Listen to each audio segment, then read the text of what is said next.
সাইয়েদনা আদম আলাইহিস সালাম ভুল করলেন, দুনিয়ায় এসে শত শত বছর কাঁদলেন, কিন্তু ক্ষমা হয় না। আল্লাহরে বললেন, আল্লাহ কি করলে ক্ষমা পাবো বলো? ফাতালাক্কা আদম মির রাব্বিহি কালিমাতিন ফাতাবা আলাইহি। আল্লাহ বললেন, ও আদম, তোমারে কিছু কালেমা শিখায় দেই, এই কালেমাগুলো দিয়ে আমার কাছে দোয়া করো, ক্ষমা করে দেব। আল্লাহ শিখায় দিলেন, ও আদম, দুই হাত তুলে চোখের পানি ছেড়ে আমার কাছে পড়ো, রব্বানা, পড়েন, রব্বানা যালামনা আনফুসানা ওয়া ইল্লাম তাগফির লানা ওয়া তারহামনা লানাকুনান্না মিনাল খাসিরিন। এটা শেখাই দিয়েছিল আল্লাহ।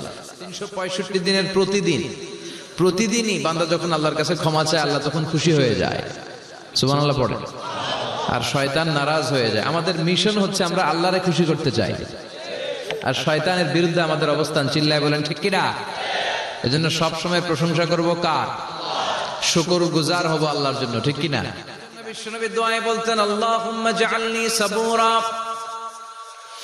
ওয়াজআলনি শাকুরা ওয়াজআলনি ফি আইনি সাগীরা ওয়া ফি আ'য়ুনিন নাসি কাবীরা। ও আল্লাহ, আপনি আমারে ধৈর্যশীল বানান, আপনি আমারে শুকরগুজার বান্দা বানান, আমার চোখে আমারে আপনি ছোট বানান, মানুষের চোখে আপনি আমারে বড় বানান। বিশ্বনবী সব সময় নামাজে সালাম ফেরানোর পরে পড়তেন আস্তাগফিরুল্লাহ। কি পড়তেন? 3 বার পড়তেন আস্তাগফিরুল্লাহ, আস্তাগফিরুল্লাহ, আস্তাগফিরুল্লাহ। পড়তে রাজি আছেন? ইস্তিগফারের অনেকগুলো আলফাজ আছে, সবচেয়ে ছোট ইস্তিগফার হচ্ছে এটা, আস্তাগফিরুল্লাহ, আস্তাগফিরুল্লাহ। আরো আছে, আস্তাগফিরুল্লাহ আল্লাযী লা ইলাহা ইল্লা হুয়াল হাইয়ুল কাইয়্যুম ওয়া আতুবু ইলাইহি। বিশ্বনবী বলেন, এই ইস্তিগফারটা যদি কেউ পড়ে, আত-তাওয়াল্লি মিন ইয়াউমিজ যাহফ, যুদ্ধের ময়দান থেকে পালিয়ে আসা কবিরা গুনাহ। কি গুনাহ? কাফেরদের সাথে যুদ্ধ। আমি তাগড়া যুবক, তলোয়ার নিয়ে নেমেছি, আমার দেহের এক ফোঁটা রক্ত থাকা পর্যন্ত আমি যুদ্ধ চালিয়ে যাব, আমি ফিরে আসতে পারবো না। আইনটা কার? ফিরে আসলে কবিরা গুনাহ। বিশ্বনবী বলেন, যুদ্ধের ময়দান থেকে ফিরে এসেছে এরকম কবিরা গুনাহ অবলম্বনকারীও যদি আস্তাগফিরুল্লাহ আল্লাযী লা ইলাহা ইল্লা হুয়াল হাইয়ুল কাইয়্যুম ওয়া আতুবু ইলাইহি পড়ে, ওই কবিরা গুনাহকারীকেও ক্ষমা করে দিবে কে? পড়তে রাজি আছেন তো? বিশ্বনবী বলেন, মান লাজিমাল ইস্তিগফার জাআলাল্লাহু লাহু মিন কুল্লি দিকিন মাখরাজা। সব সময় ইস্তিগফারের সাথে যে লেগে থাকবে, রব্বুল আলামিন তারে 5টা জিনিস দিবে। কয়টা? কথা বল আরো জোরে, সবাই বলেন কয়টা? নাম্বার 1, জাআলাল্লাহু লাহু মিন কুল্লি দিকিন মাখরাজা। বিপদে পড়লে বিপদ থেকে উদ্ধার করবে কে? আমাদের তো কোনো বিপদ নাই না? আছে? কত বিপদ। হ্যাঁ, রাস্তাঘাটে দুর্ঘটনা হতে পারে, যে কোনো সময় ভূমিকম্পে পড়তে পারে, বজ্রপাত পড়তে পারে না, ঠেড়া পয়রা মানুষ নাই, আছে না নাই? এই বিপদ আপদ থেকে আপনারা রক্ষা করবে কে? যদি আপনি ইস্তিগফারের সাথে আঠার মতো লেগে থাকেন। কিসের সাথে? কথা বলেন। ইস্তিগফারের সাথে লেগে থাকতে পারলে 1 নাম্বার হচ্ছে বিপদে পড়লে আপনারে মুক্ত করে দিবে কে? 2 নাম্বার, ওয়ামিন কুল্লি হাম্মিন ফারাজা, যে কোনো ধরনের টেনশন, হাইপার টেনশন থেকে বাঁচায় দিবে কে? আমাদের তো টেনশন মেনশন নাই না? আছে? লাইফ নিয়ে টেনশন, বাঁচার টেনশন, মরার টেনশন, ক্যারিয়ারের টেনশন, বাড়ির ভাড়া, গ্যাস বিল, বিদ্যুৎ বিল, ছেলে মেয়েদের লেখাপড়া, কত টেনশন। এই সব টেনশন থেকে আপনারে মুক্ত করে দিবে কে? 3 নম্বরে, ওয়ারযুকহু মিন হাইসু লা ইয়াহতাসিব, এমন জায়গা থেকে আল্লাহ আপনার রিজিকের ব্যবস্থা করবে আপনি কল্পনাই করতে পারবেন না। সুবহানাল্লাহ পড়েন।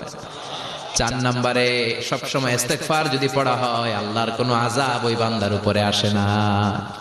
ওমা কানাল্লাহু মুআযযিবাহুম ওয়া হুম ইস্তাগফিরুন।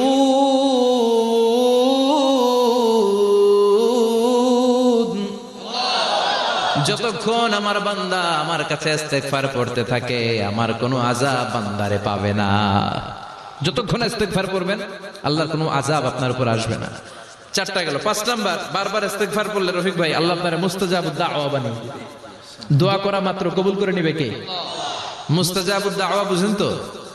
মানে যিনি হাত তুলতে দেরি, কবুল হতে দেরি হয় না। যেদিন প্রভাতে পশ্চিম দিক থেকে সূর্য উঠবে, ওই দিন থেকে তওবার দরজাটারে বন্ধ করে দিবে কে? তার আগ মুহূর্ত পর্যন্ত জীবনে যত গুনাহ করেছি, অন্যায় করেছি, চোখের পানি ছেড়ে ক্ষমা চাইলে ক্ষমা করবে কে? শয়তান আল্লাহরে চ্যালেঞ্জ দিছে, আল্লাহ তুমি আমারে জাহান্নামে পাঠাবা, আমিও তোমার বান্দা করে লয়ে একসাথে জামাতে ঢুকমু। একা ঝুঁকবো না, একা যাবো না, তোমার বান্দাদেরকে সবগুলার জাহান্নামী বানায়া তারপরে ঢুকমু। তোমার চ্যালেঞ্জ দিলাম, একটারও জান্নাতে ঢুকাইতে পারবা? আল্লাহকে তুই আমার চ্যালেঞ্জ দিলি? আমি তো সব রাজার বড় রাজা, মহারাজা, আমার চ্যালেঞ্জ দেশ, এত সাহস পাইলি কই? তুই আজীবন ওয়াসওয়াসা দিয়ে পাপ কাজ করাবি, একদিন তাফসীর মাহফিলে এসে আমার বান্দা ক্ষমা চাবে, আমি মাফ করে দেবো, তুই কি করবি? আজীবন অন্যায় করবে, আজীবন পাপ করবে, জুলুম করবে, একদিন চোখের পানি ছেড়ে আমার কাছে কান্নার মতো কান্না করলে আমি সব গুনাহ মাফ করে দেব। এজন্য আল্লাহ বললেন, ইয়া আইয়ুহাল্লাযীনা আমানু তুবু ইলাল্লাহি তাওবাতান নাসুহা। ভুল করেছো, তওবা করো, মাফ করবে কে? সাইয়েদনা আদম আলাইহিস সালাম ভুল করলেন, দুনিয়ায় এসে শত শত বছর কাঁদলেন, কিন্তু ক্ষমা হয় না। আল্লাহরে বললেন, আল্লাহ কি করলে ক্ষমা পাবো বলো? ফাতালাক্কা আদামু মির রাব্বিহি কালিমাতিন ফাতাবা আলাইহি। আল্লাহ বললেন, ও আদম, তোমার কিছু কালেমা শিখায় দেই, এই কালেমাগুলো দিয়ে আমার কাছে দোয়া করো, ক্ষমা করে দেব। আল্লাহ শিখায় দিলেন, ও আদম, দুই হাত তুলে চোখের পানি ছেড়ে আমার কাছে পড়ো, রব্বানা, পড়েন, রব্বানা যালামনা আনফুসানা ওয়া ইল্লাম তাগফির লানা ওয়া তারহামনা লানাকুনান্না মিনাল খাসিরিন। এটা শিখাই দিছিল আল্লাহ। আল্লাহ, আমি জুলুম করেছি, অন্যায় করেছি, ভুল করেছি, পাপ করেছি, তুমি যদি ক্ষমা না করো, ক্ষমা করার কেউ নাই, ঠিক কি না? আমরাও পাপ করলে এই দোয়াটা পড়ার দরকার আছে না নাই? 5টা শর্ত সাপেক্ষে আমাদের তওবা কবুল করবে কে? তওবা কবুল হওয়ার কিছু শর্ত আছে 5টা। কয়টা?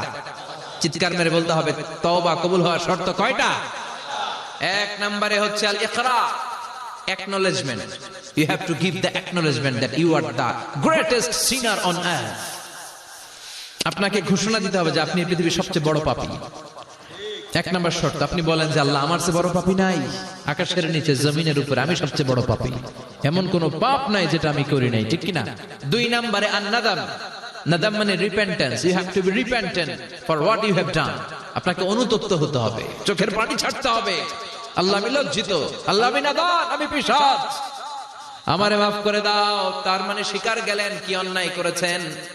2 নম্বরে আপনি অনুতপ্ত হলেন। 3 নম্বরে স্টপ, যেই পাপ করতেছিলেন ওইটা থামান। Stop what you have done, যেটা করতেছিলেন আগে থামান। আপনি সুদ খাইছেন, অনুশোচনা আসলো, মাফও চাইতেছেন, আবার সুদও খাইতেছেন, হবে? থামেন, স্টপ। 3টা গেল। 4 number, to hate what you have done, ঘৃণা করতে হবে, যে পাপটা করেছেন মন থেকে ওই পাপটাকে ঘৃণা করতে হবে। 5 নাম্বার শর্ত হচ্ছে to determine that you never repeat this sin again in your life.